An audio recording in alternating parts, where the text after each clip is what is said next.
Sudanese artists who have been living in Mosul for the last 16 years. And for the last 16 years, I have been involved in creating art that have some political aspect. I have been involved in protesting this regime, which is came to power in 1998. It's a brutal dictatorship that committed all kinds of crimes, start in the south, lots of crimes in the south, and then as soon as the South war stopped, then the same government stopped committing crimes in Darfur. The work I have been doing is people consider it as conceptual work, conceptual art, and that's very much trying to get the viewer or the person who will be seeing the work or will be in the present with the work. I try to get him an experience. I always try to make you live with different experience than the one that you get in the lectures. And in my work, I use all kind of materials, all kind of ideas. I have no limits for materials or ideas. For example, this work, this specific piece, it's a piece that have been done for a teacher from Darfur. The teacher, her name is Zahra Abdulrahman. China also refused to stop selling arms to the Sudanese government, and there is pictures here that explain that this government is a genocidal government. It's a government that committing crimes against their own people.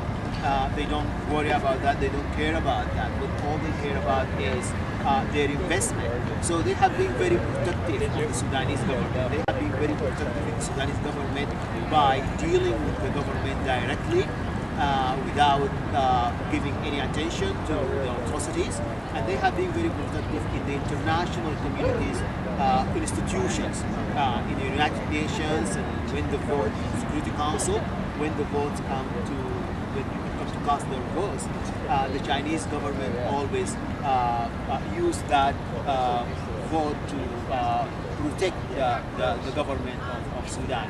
And when we think about the villages in Darfur, these villages have been bombed by antelope. They have been bombed by explosive that made China. So the Chinese government is partnered with the Sudanese government in executing the people of Darfur. And this piece about that is Darfurian are people of culture.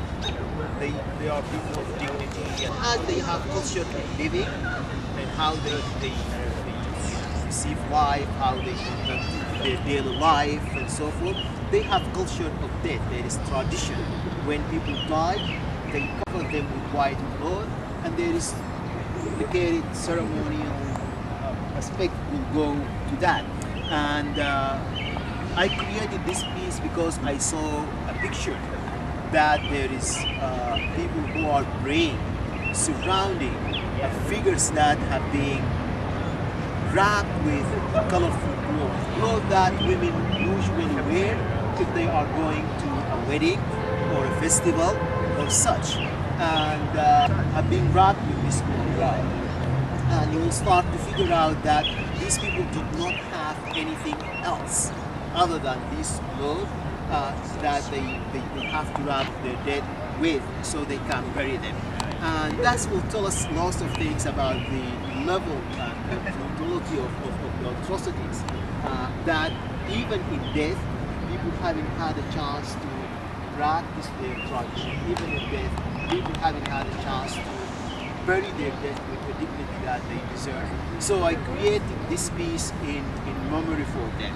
And the cloth is really shiny, and I use the same fabric that people might use in Darfur.